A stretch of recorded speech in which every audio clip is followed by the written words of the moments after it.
So what's the real secret to a killer team? Is it just about having the most talented people? Not really. The secret sauce, the thing that makes everything work, is communication. And in this explainer, we're going to break down exactly how you can level up your communication skills to make your team, well, pretty much unstoppable. So let's get right into it. Okay, so our objective here is pretty simple. We want to give you some real, practical strategies that will make teamwork so much smoother. To help you cut down on all those little misunderstandings and conflicts that just waste time and energy. It's really all about working smarter, not just harder, together. So here's the game plan. First, we're going to tackle the fundamentals of effective team communication.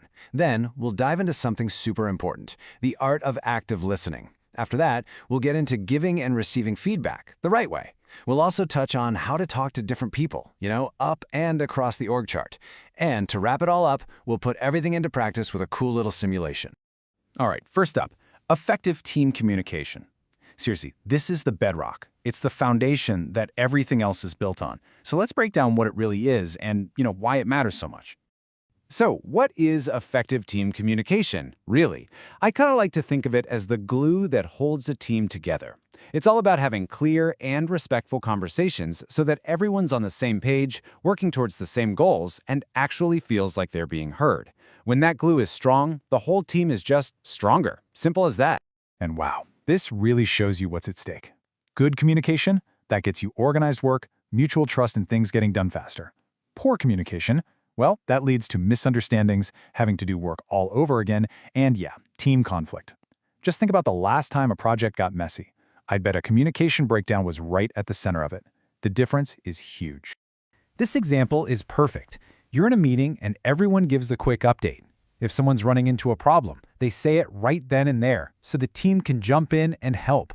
Imagine that, a place where it's totally safe to say, hey, I'm stuck. That's not failure. That's a sign of a team that solves problems together. That's the goal. Okay, let's move on to our second big skill, which builds right on top of the first one, the art of active listening. And let me tell you, this is way more than just not talking. It's about really understanding what's being said, not just hearing the words.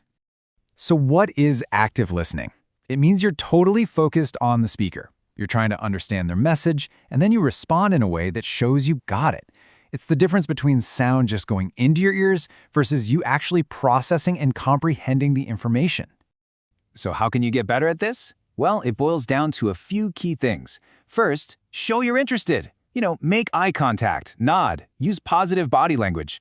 Second, repeat back what you heard in your own words. It's a great way to make sure you're on the same page. And third, and this one can be tough, I know, don't interrupt. Just let the other person finish their thought. Here's a fantastic real-world example of that restating technique. Someone says, so my task is to prepare the slides and submit them by Friday, correct? See, with that one simple question, they're not just confirming what they have to do, they're preventing a future mistake and showing that they were actually listening. It's a tiny habit that saves a ton of headaches. All right, let's dive into our next topic, and it's one that can make a lot of us a little nervous: giving and receiving feedback. But I want us to reframe this. This is not about criticism. It's about using feedback as a tool for growth. So, what exactly is professional feedback? Well, it's input that's respectful and constructive. The whole point is to help someone improve their performance, not to place blame. It's all about building people up, not tearing them down. And this is a two-way street, right? When you're giving feedback, the trick is to be polite and specific. Focus on the work itself, not the person, and try to suggest ways to improve. And when you're on the receiving end, the key is to listen without getting defensive, thank the person for their input, and actually use it to get better. It's a partnership. Here's a perfect, simple example of how to do it. I like your idea. Maybe we can add more examples to make it clearer. See that? It starts positive, then gives a specific, helpful suggestion. It feels like teamwork, not an attack. Okay, next up, let's talk about communicating up and across. This is all about adapting your style. I mean, you're not going to talk to your supervisor the same way you talk to your work buddy, right? It's all about knowing your audience and tailoring your message. Just take a look at these two examples side by side. The message to a supervisor is a bit more formal, right? Good morning, I'd like to update you. The report will be completed by Thursday. But the message to a colleague is more casual. Hi, can you help me review this when you have time? Thanks. Both of them are totally effective because they're right for the person they're talking to. Okay, we've gone through a lot of the what's and why. Now it's time to put these skills into practice and see how they all work together.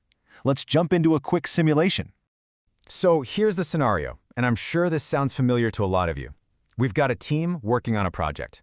The deadlines are super tight, the instructions are kind of unclear. And of course, everyone has a slightly different opinion on how to do things. Sounds like a typical Tuesday, right?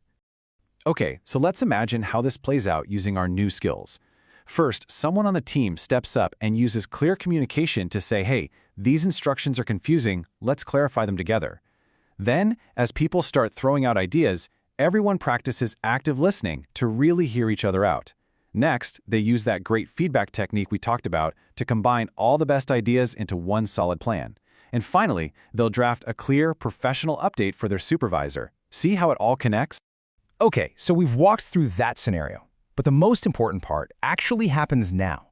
It's time to reflect, because this is where the real learning happens, when we think about what we just saw.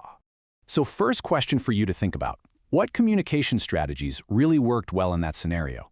Where was that aha moment where good communication made a real difference? And on the flip side, what could be improved next time? Where were the tricky spots? Thinking about this is how we get better and better for the next time a situation like this comes up for real.